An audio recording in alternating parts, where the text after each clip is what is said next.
নমস্কার, জয় শ্রীরাম, হর হর মহাদেব।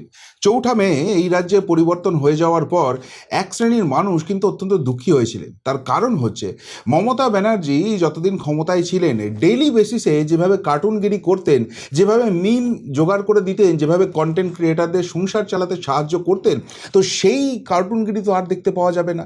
এরপর তো তিনি ঘরে ঢুকে যাবেন, তাহলে কি হবে? কিন্তু দেখুন, একটা কথা আমি আপনাদের বারবার বলেছিলাম যে এই তৃণমূল কংগ্রেস কোনো রাজনৈতিক দল নয়। একগুচ্ছ ভাঁড় এবং অত্যন্ত দুর্নীতিপরায়ণ লোক একসঙ্গে হয়েছে এবং এদের একটাই লক্ষ্য ছিল, একদিকে ভাঁড়গিরি করা আর অন্যদিকে বেসিক্যালি গরিব মানুষের পেটে লাথ মেরে নিজেদের পকেটের উন্নয়ন করা। সুতরাং সেই জায়গা থেকে সামগ্রিকভাবে একটা দলের মধ্যে যদি এরকম জিনিস থাকে, তাহলে আলটিমেটলি সেটাকে চিড়িয়াখানা ছাড়া আর কিছু বলা উচিত নয়। আর ঠিক সেই জিনিসটাই হচ্ছে তৃণমূল কংগ্রেসের অভ্যন্তরে, যে ঘটনাগুলো ঘটছে এবং সমস্ত নেতানেত্রী মিলে যে কার্টুনগিরিগুলো করে যাচ্ছে, তাতে ওই মিম কন্টেন্টের কোনো রকম কোনো অভাব হচ্ছে না। এক এক এক এক করে বললেই আমাদের সামনে সমস্ত ছবিটা স্পষ্ট হয়ে যাবে যে দলটার ঠিক কী অবস্থা হয়ে দাঁড়িয়েছে। প্রথমেই যাকে নিয়ে কথা বলবো, তিনি হচ্ছেন এই আঞ্চলিক তৃণমূল কংগ্রেসের সর্বভারতীয় পদে বসে থাকা, যাকে একসময় মমতা বন্দ্যোপাধ্যায়ের অধিনায়কত্বে এবং অভিষেক বন্দ্যোপাধ্যায়ের সেনাপতিত্বে না বললে তৃণমূল কংগ্রেসের যারা মুখপাত্র ছিলেন, যারা ওই চ্যাংড়া ব্যাংড়া নেতা ছিলেন, তাদের দিন চলতো না। সেটা না বললে এদের কপালে অশেষ দুঃখ ছিল। তো সেই অভিষেক বন্দ্যোপাধ্যায়, যিনি ক্ষমতার দর্পে, যিনি ক্ষমতার অহংকারে সাধারণ মানুষকে, যারা এদের অন্যায়ের প্রতিবাদ করেছে, বারবার পুলিশ প্রশাসন দিয়ে চূড়ান্ত হেনস্থা করেছে, যেখান থেকে আমরাও মুক্ত পাইনি। কিন্তু মুশকিল হচ্ছে যে কায়দায়, যে স্ট্র্যাটেজিতে তিনি ভুয়ো কেস দিতেন, এবার ঠিক সেই স্ট্র্যাটেজিতেই তার বিরুদ্ধে আসল কেস হয়ে যাচ্ছে। এই অভিষেক বন্দ্যোপাধ্যায়ের বিরুদ্ধে সরাসরি এবার দেশদ্রোহিতার দায়ে এফআইআর দায়ের হয়ে গেল, এবং সেটাও এখানে সেখানে নয়, একবারে খোদ তার পাড়াতে ভবানীপুরের থানায়। এবং সবথেকে গুরুত্বপূর্ণ যে খবরটা আসছে সেটা হচ্ছে পুলিশ এই এফআইআরটি অ্যাকসেপ্ট করেছে এবং এটা নিয়ে প্রসিডিং শুরু হয়ে গেছে। অর্থাৎ এবার অভিষেক বন্দ্যোপাধ্যায়কে নিয়ে টানা হাজরা শুরু হবে, তিনি দেশদ্রোহী কি দেশদ্রোহী নন সেই ব্যাপারটাকে ইনভেস্টিগেট করার জন্য।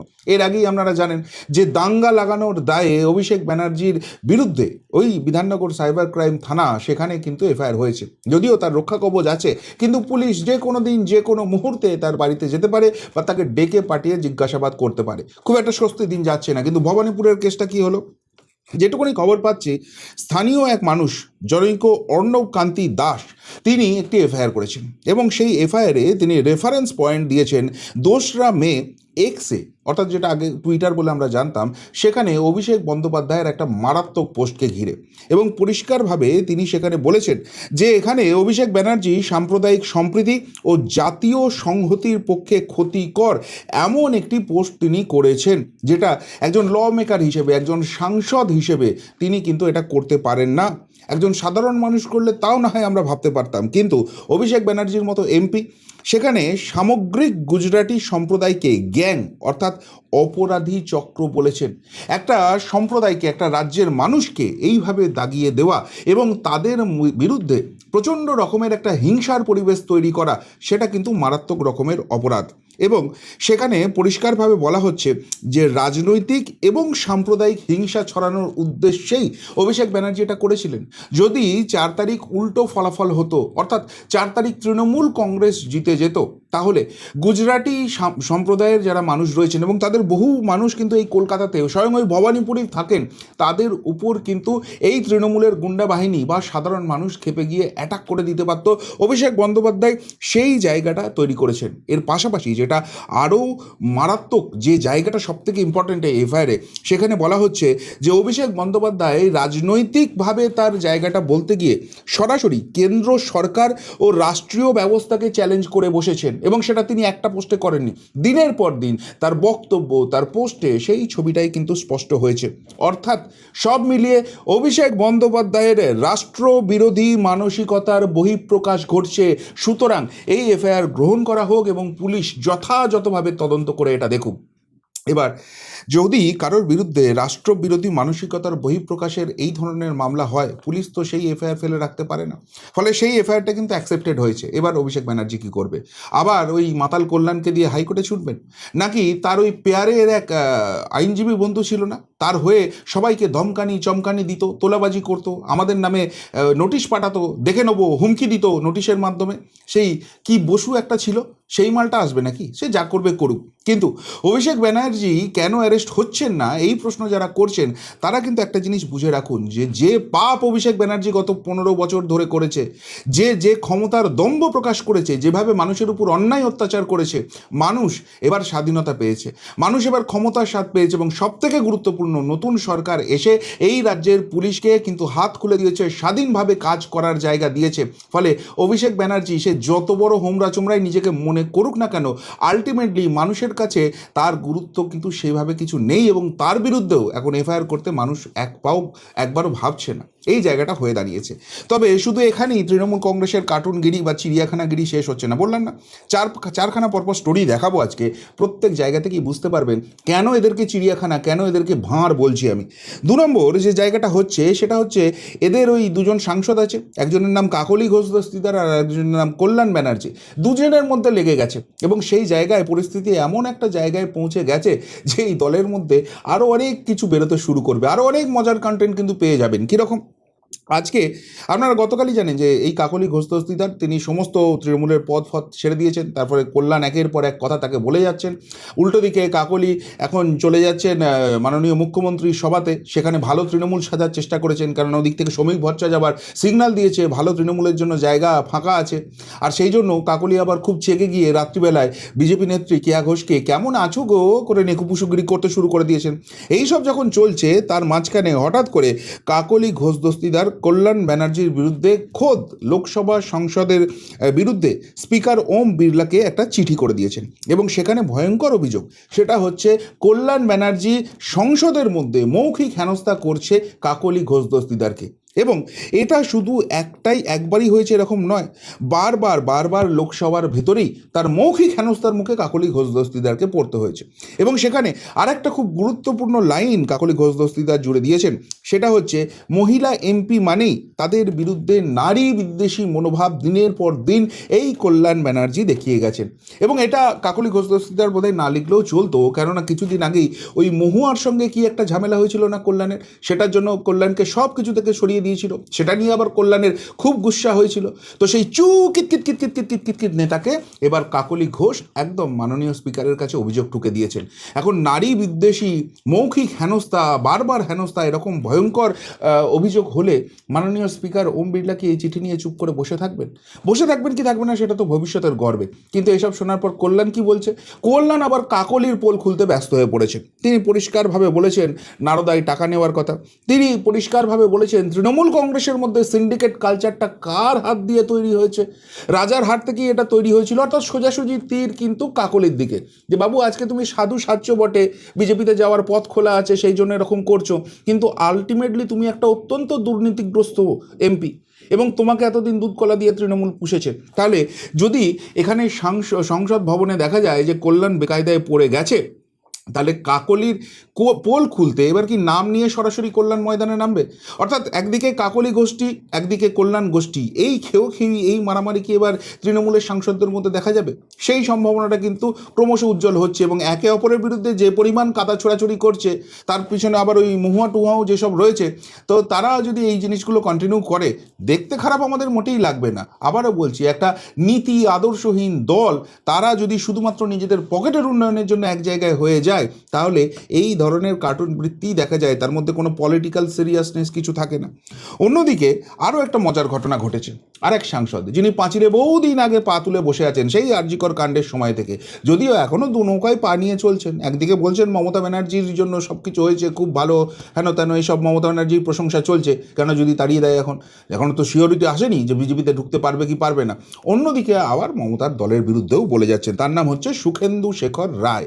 তৃণমূল আর থাকবে না, দলের কোনো ভবিষ্যৎ নেই, সোশ্যাল মিডিয়ার পোস্টের পরে ফের বিস্ফোরক সুখেন্দু শেখর রায়। তিনি যেসব টিভি চ্যানেলে এখন ইন্টারভিউ দিচ্ছেন, সেখানে পরিষ্কারভাবেই বলছেন যে তৃণমূল বলে ভবিষ্যতে আর কিচ্ছু থাকবে না। কেন? কেননা শুভেন্দু শেখরবাবুর বক্তব্য হচ্ছে যে দলের মধ্যে ওয়ান ওয়ে ট্রাফিক থাকতো, দল থেকে শুধু নির্দেশ আসতো, কোনো আলাপ আলোচনার কোনো জায়গা থাকতো না। কিন্তু শুভেন্দুবাবুকে একটাই প্রশ্ন, যে এই কথাগুলো তৃণমূল হেরে ভূত হয়ে যাওয়ার পর বলছেন কেন? এতদিন তো বলতেন তৃণমূল কংগ্রেস খুব গণতান্ত্রিক দল। মমতা ব্যানার্জি যখন দিনের পর দিন মিথ্যা কথা বলে গেছে যে আমার দলে গণতন্ত্র অধিষ্ঠান করে, দলের নেতাদের সঙ্গে আমি বৈঠক করে সিদ্ধান্ত নেব, সবার কথা শুনে চলতে হবে, তখন মুখোশটা কেন খুলে দেননি? তখন মুখোশটা খুললে একদিকে মমতার পুলিশ পিছনে লেগে যেত, আর আরেকদিকে দল থেকে তাড়িয়ে দিত, কিছু করে যাওয়ার থাকার জায়গা থাকতো না। সেই জন্য শুভেন্দুবাবু মুখ খুলেছেন। আর এই শুভেন্দুবাবু খুব সুইট লোক, জানেন তো। 2011-র আগে অবধি মমতা বন্দ্যোপাধ্যায়ের বিরুদ্ধে রীতিমতো বিষোদগার করে গেছেন। তারপর 2016 অবধিও সেটা হয়েছে। তারপর যখন দেখলেন যে হেরে ভূত হয়ে গেছে কংগ্রেস বলে এই রাজ্যে আর কিছু থাকবে না, ততদিন কংগ্রেস করতেন উনি আর ওই নির্বেদ রায়, দুজনে দুদিক থেকে অ্যাটাক করে যেতেন। সঙ্গে আরেকটা ছিল কি, ওই ওম প্রকাশ না কি নাম, পরবর্তীকালে সেও তৃণমূলে ঢুকেছিল, এখন তৃণমূলকে ধরে কোনো একটা জায়গাকার ওই ভিসি হয়ে গেছে। তো এই সব মালগুলো ছিল সব কংগ্রেসের। একদম মমতা বন্দ্যোপাধ্যায়কে তুলোধনা করে যেত, মমতা বন্দ্যোপাধ্যায় থেকে খারাপ কিছু হয় না। যেই কংগ্রেস হেরে গেল, ব্যাস সাথে সাথে পটাস করে ডিগবাজি মেরে দিল, আর অমনি তৃণমূলের টিকিটে সব সাংসদ হয়ে গেল। মমতার এটা একটা খুব ভালো গুণ। মমতাকে যে যত গালাগাল দিয়েছে, তারপর মমতার সামনে গিয়ে হাঁটু গেড়ে বসে পড়েছে, দিদিমণি কান ধরছি, ক্ষমা করে দিই, না জীবনে করবো না, তাদেরকেই তিনি আবার মন্ত্রী সাংসদ সমস্ত কিছু দিয়ে দিয়েছেন। তো এই সুখেন্দু শেখরও সেরকম লোক। এখন 2026-এর পর যেহেতু বুঝে গেছে যে আর তৃণমূলের কিছু হবে না, নিজের মুখেই বলছে, সেই জন্য এখন মমতার বিরুদ্ধে বলছে, যেমন তখন কংগ্রেসের বিরুদ্ধে বলতো। আর এদের এখন নীতি নৈতিকতা জেগে উঠেছে, আমরা যে দলে থাকতাম তাদের হয়ে বলতাম। তো যাই হোক, সে যে কথাটা বলেছে যে সেখানে কিছুতেই এটা থাকবে না, তার আরেকটা বড় কারণ হচ্ছে কোনো দলের মধ্যে দুটো পাওয়ার সেন্টার থাকতে পারে না। একসময় কংগ্রেসের ছিল, তারা ক্ষতিগ্রস্ত হয়েছে, এরপর চুপ করে গেছেন। তার মানে কি তিনি বলছেন যে ওই মমতা আর অভিষেক যতই পিসি ভাইপো হোক, দুটো পাওয়ার সেন্টার তৈরি হয়ে গেছিল? কে মুখ্যমন্ত্রী চেয়ারে বসবে, কে রাজ্যটাকে চালাবে, কে আলটিমেটলি সিদ্ধান্ত নেবে, সেই ঠোকাঠুকিতে কি দলটা শেষ হয়ে গেছে? যেমন কংগ্রেসে থাকার সময় মমতা আর সোমেনের মধ্যে হতো, সেরকম জিনিস হয়ে গেছে। সেই প্রশ্নটা কিন্তু তিনি বলে দিচ্ছেন। এবং তিনি তার সঙ্গে আরেকটা কথা বলছেন যে এই তৃণমূল কংগ্রেসকে যেরকম সিপিএমকে মানুষ তাড়িয়েছিল, ওরকমই একই জিনিস করেছে। 15 বছর ধরে মানুষ অনেক সহ্য করেছে, দিয়ে বলছে অনেক দেখলাম, এবার তোমরা বিদায় নাও। তাই এই সমস্ত কিছু থেকে কনক্লুশন করে তিনি ফাইনালি আসছেন এই সিদ্ধান্তে যে আগামী দিনে তৃণমূল কংগ্রেসের কোনো ভবিষ্যৎ নেই, তৃণমূল কংগ্রেস নামক দলটাই তিনি থাকছে না। অর্থাৎ যে কথা আমি নির্বাচনের আগে আপনাদের বারবার করে বলেছি যে নিশ্চিন্ত থাকুন, এই দলটাকে একবার ক্ষমতা থেকে যেতে দিন, 15 দিন না 15 মাস সেটা পরের প্রশ্ন, কিন্তু তৃণমূল কংগ্রেস থাকবে না, এদের ঝান্ডা ধরার লোক কেউ থাকবে না। সেই কথাটা ওই দলের ভেতর থেকে এবার লোকজন কিন্তু বলতে শুরু করে দিয়েছে। আর এইসবের মাঝখানে সব থেকে বিড়ম্বনা বাড়াচ্ছেন তৃণমূল কংগ্রেসের কে জানেন? সেটা হচ্ছে তৃণমূল কংগ্রেস যাকে গর্ব করে বলতো আমাদের একটাই পোস্ট, বাকি সব ল্যাম্প পোস্ট, সেই মমতা ব্যানার্জি নিজে। কেননা মমতা ব্যানার্জি এমন একটা সিদ্ধান্ত নিয়েছেন যাতে দলের লোক চূড়ান্ত হতাশ। এবং এই যে সুখেন্দু শেখররা বলছে যে দলটাই উঠে যাবে, তার আরও কারণ হচ্ছে মমতার এই সিদ্ধান্তহীনতা। কেন? দেখুন, মমতা ব্যানার্জি কিন্তু বুঝে গেছে যে মুখে যতই বাগাড়ম্বর করি, এখন বাইরে বেরোলে মানুষের উপর যা অত্যাচার গত 15 বছর ধরে করেছি, মানুষই আমাকে বুঝিয়ে দেবে। সেটা একদিন ওই হাইকোর্টে গিয়ে বুঝে গিয়েছিল। ফলে ভয়ে ফলতায় প্রচারে যায়নি। এখন যে দলের সব কিছু, দলের 42টা লোকসভা আসনের মুখ, যে দলের 294টা বিধানসভার মুখ, যাকে দল একদম প্রধানমন্ত্রী করে লালকেল্লায় পতাকা তুলিয়ে দিচ্ছে, সে ভয়ে ফলতার প্রচারে যেতে পারছে না। তাহলে তার কোনো অ্যাকসেপ্টেন্স থাকে? ওই নেত্রী ভেত্রী অগ্নিকন্যা ওসব অনেক পরের কথা, ঘুগনিকন্যা হয়ে গেছে। মানে এখন ছুঁচো ইঁদুরের পর্যায়ে কেউ ফেলছে না। বাংলার বাঘিনী ইত্যাদি ইত্যাদি যেসব শুনতাম, সেগুলো এখন অতীত। এরপর একটা কথা উঠেছিল যে নন্দীগ্রাম থেকে তো শুভেন্দু অধিকারী ছেড়ে দিয়েছে, তাহলে নন্দীগ্রাম তো এখন বাই ইলেকশন হবে, মমতা ব্যানার্জি নিজে দাঁড়াক সেখানে, নন্দীগ্রাম জিতে দেখাক, দলটা ঘুরে দাঁড়াবে।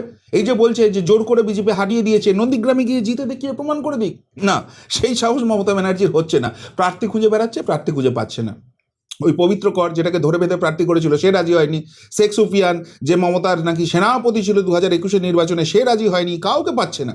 ফলে নিজে যেখানে দাঁড়াতে পারছে না, সেখানে লোকজনকে দাঁড়াতে বলছে। তার উপর আবার সবাই ডেকে বলছে, এই তোমরা সব ঘরে ঢুকে বসে আছো কেন, তোমরা সব রাস্তায় নামো। কেউ কথা শুনছে না যে ভাই আগে আপনি রাস্তায় নামুন। আপনি তো বলেছিলেন যে 21 তারিখ হকার নিয়ে যে আন্দোলন হবে, সেখানে দারুণ আন্দোলন করে গোটা বাংলাকে কাঁপিয়ে দেবেন। কলকাতার হাওড়া, শিয়ালদা, তারপর বালিগঞ্জ, এইসব জায়গায় হবে। শেষে পাঠালেন কাকে?